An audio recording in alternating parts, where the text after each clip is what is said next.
Hi friends, welcome to my channel. నేను మీ పద్మజ. ఎలా ఉన్నారండి? అంతా బాగున్నారా? ఈరోజు రెసిపీ వచ్చేసి ఏంటంటే గుడ్డు గోంగూర అండి. కోడిగుడ్డు గోంగూర కర్రీ అండి. చాలా బాడీకి చాలా ఉపయోగపడే కర్రీ కదండి. అది నేను మీకు ఎలా చేసానో తెలియాలంటే ముందుగా మన ఛానల్ని సబ్స్క్రైబ్ చేసుకొని సపోర్ట్ చేయండి. బెల్ ఐకాన్ మీద క్లిక్ చేస్తే ఆల్ ఇన్ బటన్ ప్రెస్ చేయండి. అప్పుడు మన వీడియోస్ అన్నీ మీకు వస్తూ ఉంటాయి. ముందుగా ఈ గోంగూర మన శరీరానికి చాలా ఉపయోగపడుతుందండి. చాలా లాభాలు కూడా ఉన్నాయి. గోంగూరలో calcium, iron, vitamin A, vitamin C, folic యాసిడ్లతో పాటు పీచు పదార్థాలు కూడా అధికంగా కలిగి ఉంటాయండి. దగ్గు, ఆయాసం, తుమ్ములతో బాధపడేవారు కూడా గోంగూరను తినడం వల్ల వీటి నుండి ఉపశమనం లభిస్తుందంటండి. అంత మంచి ఉపయోగాలు ఉన్నాయన్నమాట మనకి గోంగూరలో యాంటీ ఆక్సిడెంట్లుగా పుష్కలంగా ఉంటాయటండి. ఇవి బాడీలో చెడు కొలెస్ట్రాల్ని కూడా తగ్గిస్తుందండి. మన శరీరంలో వైరస్లు, బాడీలో బ్యాక్టీరియాతో బాధపడే వారికి కూడా ఇది బాగా సహాయపడుతుందంటండి. అలాంటి గోంగూర తినడం చాలా మంచిది. చూడండి, గోంగూరను శుభ్రంగా నీట్గా కడిగిన తర్వాత పక్కన కోడిగుడ్లు కూడా ఉడుకుతున్నాయండి. అలాగే ఎగ్ కూడా మన హెల్త్కి చాలా మంచిది కదా. ఒక గిన్నెలు ఇలా వాటర్ వేసుకొని పెట్టుకోవాలి. వేడి అయ్యే వరకు 2 టమాటాలు, ఒక ఉల్లిపాయ, 4 పచ్చిమిర్చి వేస్తున్నాను అనమాట. చూడండి, ఈ వాటర్ అనేది మరిగింది. ఇందులో మనం ఇప్పుడు గోంగూర అనేది వేసేసుకోవాలి.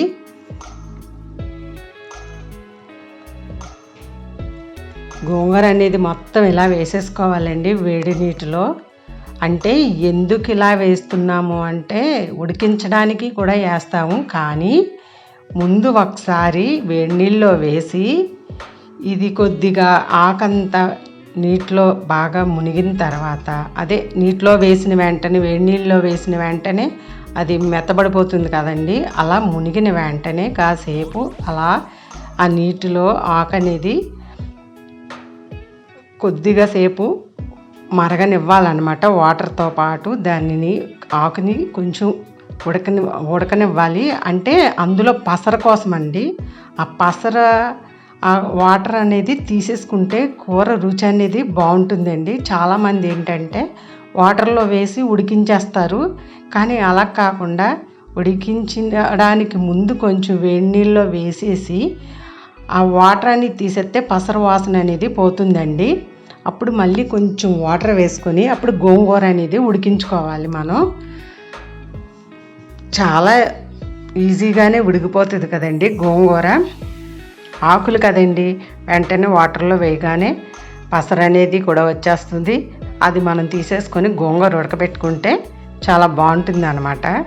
చూడండి, ఒక 2 నిమిషాలు ఉడికిన తర్వాత గోంగూర మెత్తగా అయిపోయిందండి. చూడండి, ఇలా పట్టుకుంటేనే మనకి మెత్తగా జిగురుగా వచ్చేసింది అనమాట.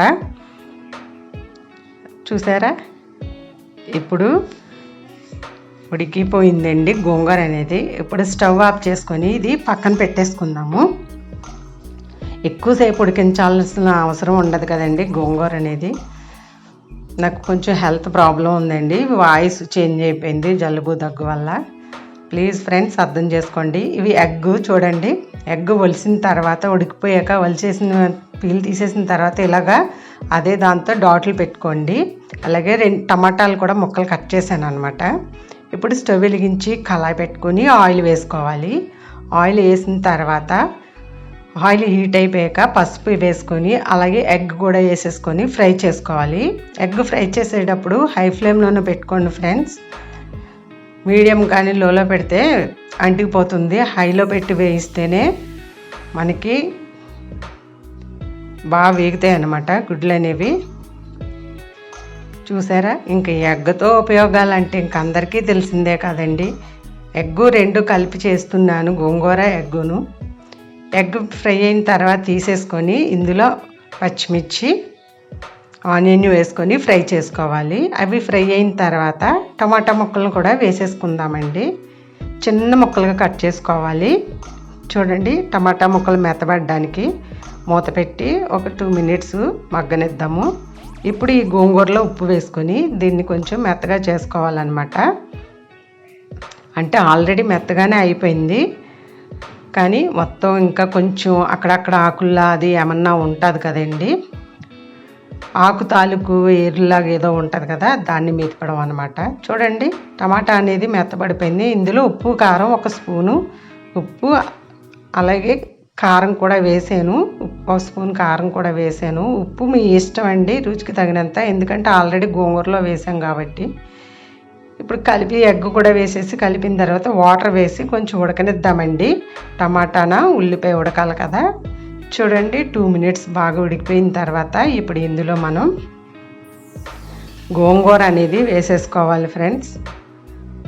చూడండి ఈ రకంగా అన్నమాట వేసుకుని బాగా కలుపుకోవాలి. మాడిపోకుండా చూసుకోండి ఫ్రెండ్స్. మెయిన్ మనకి కూర అనేది పర్ఫెక్ట్గా రావాలి అంటే అడుగున మాడకుండా ఉండాలి. ఎప్పుడైనా మాడిందంటే టేస్ట్ మారిపోతుంది. మూత పెట్టి 2 మినిట్స్ ఉడకనివ్వాలి. అంటే మనకి ఆ పులుపు ఉప్పు కారం అనేది ఎగ్లోకి వెళ్తుందండి. ఎగ్ చాలా టేస్టీగా ఉంటుందండి. చూడండి ఎలా ఉందో కదా. మనకి ఇది ఉడికిపోయిందండి. చూడటానికి కూడా టేస్ట్ చాలా బాగుంటుంది. చూడండి ఆయిల్ అనేది పైకి వచ్చింది, ఉడికిపోయింది. ఇప్పుడు మనం స్టవ్ ఆఫ్ చేసుకొని ఇది పక్కన పెట్టుకొని తాలింపుకి రెడీ చేసుకుందామండి. గోంగూర గాయాలను కూడా నయం చేస్తుందండి, రక్తంలో చక్కెరను కూడా నియంత్రిస్తుంది, అలాగే కంటి చూపును కూడా మెరుగుపరుస్తుందండి. చాలా ఉపయోగాలు ఉన్నాయండి గోంగూర వల్ల. ఇప్పుడు ఇంకో కళాయి పెట్టుకొని స్టవ్ మీద ఆయిల్ వేసుకొని, ఆయిల్ హీట్ అయిన తర్వాత వెల్లుల్లి, జీలకర్ర, మినపప్పు, ఆవాలు, ఎండుమిర్చి, కరివేపాకు వేసుకొని పోపు పెట్టుకోవాలి అన్నమాట. చూడండి మనకి ఇక్కడ ఎండుమిర్చి అనేది బాగా వేగాలి మంచి కలర్లో, అప్పుడే బాగుంటుందండి. ఇప్పుడు గోంగూర అంతా వేసేసిన తర్వాత ఒక 1 మినిట్ పాటు ఉడకనివ్వాలండి. ఆ తాలింపుతో ఉడికితే ఆ టేస్ట్ అనేది ఇంకా బాగుంటుంది. నిజంగా ఎగ్లో ఎన్నో ఉపయోగాలు ఉన్నాయో అలాగే గోంగూరలో కూడా అంత ఉపయోగాలు ఉన్నాయండి మనకి. ఆ 2 తీసుకోవడం వల్ల కూడా చాలా మంచిది. నేను ఆల్రెడీ కొంచెం జలుబు దగ్గుతో బాధపడుతున్నానండి. ఇది చేశాను, తిన్నాక చాలా కొంచెం రిలీఫ్గా ఉంది. బాడీలో వేడిని కలిగిస్తుంది కదండి. వారానికి కనీసం 2 సార్లు అయినా సరే తినండి ఫ్రెండ్స్, చాలా మంచిది, తినాలి గోంగూర. కాకపోతే కొంతమంది కళ్ళు చేతులు లాగుతాయి అంటారు, అది వేడిని కలిగిస్తుండడం వల్ల. ప్లీజ్ తినండి ఫ్రెండ్స్. అలాగే ఈ వీడియో నచ్చితే కనుక ఒక లైక్ ఇచ్చి షేర్ చేయండి ఫ్రెండ్స్. అలాగే మీరు ఎలా చేశారో కామెంట్ చేయండి ఫ్రెండ్స్. ప్లీజ్ సపోర్ట్ చేయండి నా ఛానల్ ముందుకెళ్ళడానికి. Thanks for watching.